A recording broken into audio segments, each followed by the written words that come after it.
કહી શકાય કે બારે મેઘ ખાંગા થયા છે તેવી પરિસ્થિતિ સર્જાય છે। તમામ જગ્યાએ પાણી પાણી થયું છે અને ત્યારે ભાવનગરમાં સૌની યોજના છે તેની ખાસ શહેરનો બોર તળાવમાં પાણી ભરવાનું શરૂ કરાયું છે। વાત કરીએ તો આજે ખાસ ભાવનગરના પશ્ચિમના ધારાસભ્ય જીતુ વાઘાણીના પ્રયાસોથી પાણી અહીં પહોંચવામાં આવ્યું છે અને તેને ખાસ બોર તળાવમાં ઠાલવવાનું કામ પણ શરૂ થયું છે। હાલ દરરોજ ભાવનગર શહેરમાં લગભગ કહી શકાય 130 MLD પાણી છોડવામાં આવી રહ્યું છે, ઠાલવવામાં આવી રહ્યું છે અને કહી શકાય કે જો હજુ પણ 50 દિવસ પાણી શરૂ રહેશે તો બોર તળાવની હાલ જે સપાટી છે તે 29 ફૂટ છે તે સપાટી 36 ફૂટ પહોંચી જશે અને તેના કારણે લોકોને પાણીના કાપ સહન નહીં કરવો પડે। ભાવનગર શહેરમાં આવેલા બોર તળાવમાં હાલ માત્ર 29 ફૂટ પાણી હોવાથી ખાસ તેને લઈને પાણીના કાપ લાગે છે તેવી સંભાવના લાગી રહી છે અને ત્યારે સાથે વાત કરીએ તો આજે સૌની યોજનાનો અમલ કરાયો છે। પશ્ચિમી ધારાસભ્ય જીતુ વાઘાણી અને પૂર્વના ધારાસભ્ય સેજલ પંડ્યાએ પણ ખાસ સરકારમાં કરેલી રજૂઆતને આખરે સફળતા મળી છે। સૌની યોજનાનું જે પાણી છે તે ઠાલવવા માટે ખાસ મંજૂરી અપાઈ છે અને સાથે સાથે મહાનગરપાલિકાના પદાધિકારીઓ, મેયર તેમજ ચેરમેને પણ સરકારમાં રજૂઆત કરી હતી। આજે વાત કરીએ તો બપોરે ખાસ સીદર ખાતે આવેલા સંપ ખાતેથી ખાસ જીતુ વાઘાણી તેમજ મેયર સહિતના લોકોની હાજરીમાં પાણી બોર તળાવમાં છોડાવ્યું હતું।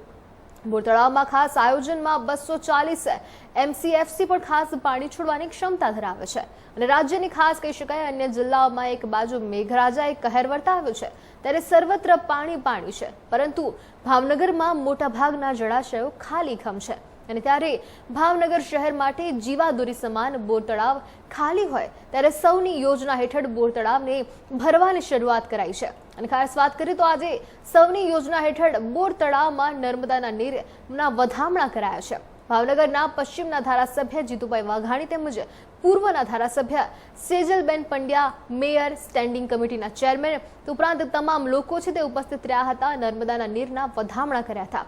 ઉપરાંત વિફળિયાથી ખાસ વાત કરીએ તો ભાવનગર સુધી સૌની યોજનાના હેઠળ આ પાણી પહોંચાડવામાં આવ્યું હતું અને હાલ જે કહી શકાય રોજનું 130 MLD પાણી છે તે સૌની યોજના હેઠળ બોર તળાવમાં ઠાલવવામાં પણ આવે છે। ભાવનગરથી પીવા માટે ખાસ બોર તળાવમાંથી કહી શકાય હજુ રોજ 10 MLD પાણી પણ લેવામાં આવે છે। ભાવનગરમાં પીવાના પાણી માટે બોર તળાવ શેત્રુંજી તેમજ મહીપરીએ પણ ખાસ ઉપયોગ થાય છે। ખાસ કરીને ભાવનગર જિલ્લામાં પાણીની એટલે કે ડેમ અને નદીઓ છલકાવાનું બાકી છે। આશા રાખીએ પ્રભુ કૃપા કરવાની છે। એ પરિસ્થિતિની અંદર આપણી પાસે જે સ્ત્રોત છે, આજે સૌની યોજના 142 કરોડ રૂપિયાના ખર્ચે આપણા મહારાજા સાહેબે બોર તળાવ ગૌરીશંકર લેક બનાવ્યો, ત્યાર પછી એ પાણીની લાઈન એ સૌની યોજના મારફત લાવવાનું માની જે તે વખતના મુખ્યમંત્રી આદરણીય વિજયભાઈ રૂપાણીએ એક ધારાસભ્ય તરીકે જવાબદારીના ભાગરૂપે મેં રજૂઆત કરી। અમારી ટીમ ભારતીય જનતા પાર્ટીની પણ લાગણીઓ હતી। એ ગ્રાહ્ય રાખીને સ્પેશિયલ કેસમાં મૂળ યોજનામાં આપણું બોર તળાવ નહોતું પણ પાણીની સગવડ હતી ત્યારે પમ્પિંગથી વિકળિયાથી એમણે મંજૂરી આપી અને એ વખતે પણ એ કાર્યક્રમ કરીને 2021માં સૌની યોજનામાં પાણી ઠાલવેલું। આજે પુનઃ એકવાર માનનીય મેયર શ્રી ભરતભાઈ બારડ, અમારા પૂર્વના ધારાસભ્ય બેન શ્રી સેજલબેન, કોર્પોરેશનના સૌ પદાધિકારી, નગરસેવકો, આગેવાનો, અધિકારીઓની વિશેષ ઉપસ્થિતિમાં આજે શીતસર જે પાણી આવવાની જે જગ્યા છે, જેને સંપ પણ કહી શકાય, એ જગ્યા ઉપર વધામણાનો કાર્યક્રમ એ આજે રાખ્યો છે। આનંદ અને ખુશીની વાત છે કે ભાવનગરને ચોમાસાની અંદર પણ પાણી કાપ એ પીવાનો કદાચ ભોગવવો પડે જો આ પેરેલલ યોજના આપણે સૌની યોજનામાં પાણી ન લાવી શક્યા હોત તો। ગઈકાલે કમિશનર શ્રી, મેયરશ્રી સાથે વાત થઈ, એમણે પ્રપોઝલ કરી અને આજે જ રાબડિયા સેક્રેટરી છે એમની સાથે વાત કરી, મંત્રીશ્રી, મુખ્યમંત્રીશ્રીને ધ્યાનમાં રહીને ભાવનગરની પીવાનું પાણી મળી રહે એમના માટે સવારથી જ પમ્પિંગ શરૂ થયું અને સાંજે અત્યારે આપણે જોઈ રહ્યા છીએ કે 4:30-5 એ પાણી અહીંયા પહોંચી ગયું છે। મને આનંદ છે કે ભાવનગરની પીવાના પાણીની સમસ્યા હવે નહીં રહે। થોડી વાત આપના સમક્ષ હું મૂકવા માગું છું, જનતાને ધ્યાનમાં રહે એટલે આપણી બે મુખ્ય આપણા સ્ત્રોત છે, શેત્રુંજીથી 90 MLD એટલે કે 88 થી 90 MLD એ ત્યાંથી મળી રહ્યું છે। પેરેલલ પાણીની લાઈન એ પણ રાજ્યની સરકારે નગીનભાઈ પછી પહેલી વાર નાખી એટલે આટલું મોટું પાણી લઈ શકીએ છીએ. મહી પરિયદની યોજના એમાં 70 થી 72 MLD એ આપણે લઈ શકીએ છીએ.